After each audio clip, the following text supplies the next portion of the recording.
Ga, ito na yung recipe ng ating mini pizza buns. Mabinta ito sa akin mga ga, kaya sure ko din ito, kaya tara na. So dito sa ating mixing bowl, meron na tayong harina, lagyan ng yeast at powdered milk. And then haluin ko muna yan. Gumamit lang ako dito ng 500 grams ng bread flour or yung first class flour. Lagyan ng asukal, asin, vanilla extract at tubig. Ga, ganito lang talaga kasimple yung mga ingredients ko sa bagong version ko ng aking mini pizza buns. Kasi timpla lang ito ng simple lang na buns. Tinunaw ko muna yung asukal at asin bago ko binasa yung harina. At naglagay na ako ng margarine at shortening. Bali, pinaghalo ko lang yung margarine at shortening. At dito naman sa ating dough, kasi gagawin lang naman natin itong pizza, ay pwede kayong gagamit dito ng mantika ha, imbis na margarine or shortening. Kung wala kayong mga machine na pwedeng magpakinis ng ating dough, ay pwede talaga na masahin lang ito ng mano-mano. Itong aking dough kasi ay pinadaan ko ito sa dough roller, kaya ito'y makinis. At pagkatapos ay putulin ko ito sa 20 grams lang. Pagkatapos ko yung putulin ay agad ko na huyang figurahin ng pabilog. Pagkatapos itong figurahin ay i-rest lang muna, takpan lang muna natin to. I-rest ko lang ito ng mga 20 minutes bago ko ito palaparin. At pagkalipas ng 20 minutos ay palaparin ko na yung aking dough na hindi lang masyadong malapad yung hindi lang masyadong manipis.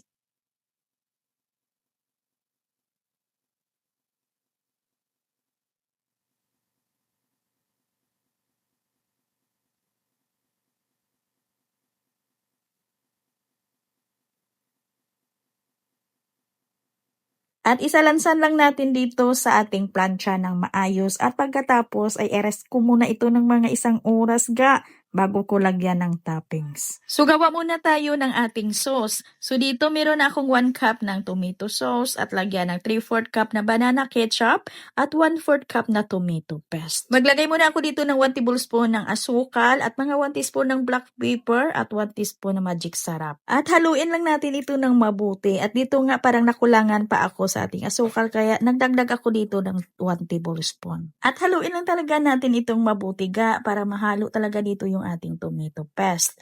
At iset aside muna at dito nakaready na rin yung ating mga toppings. Meron tayo ditong tidbits, sibuyas, at red and green bell pepper. At pagkalipas ng 1 oras ay umalsa na yung ating dough, kaya ilagay na natin dito yung ating sauce.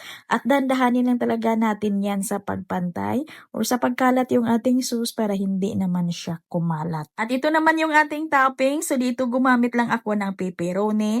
Mag-ilagay na natin yung ating red and green na bell pepper at yung sibuyas at pineapple tidbits. At dito sa cheese toppings ay gagamit ako ng quick melt cheese. At yung iba dito ay ham yung nilagay ko imbes na pepperoni. At pwede na natin itong isalang at ito na nga mga guys, naluto na bilis ay naluto ko ito sa loob ng 13 minutos lang. Ay depende talaga sa oven na gamit natin. Since na maliit lang naman ito kaya yung bintahan ko dito ay 10 pesos lang. Kayo mga guys, depende na ho yan sa inyo ha, yung bintahan ninyo dito.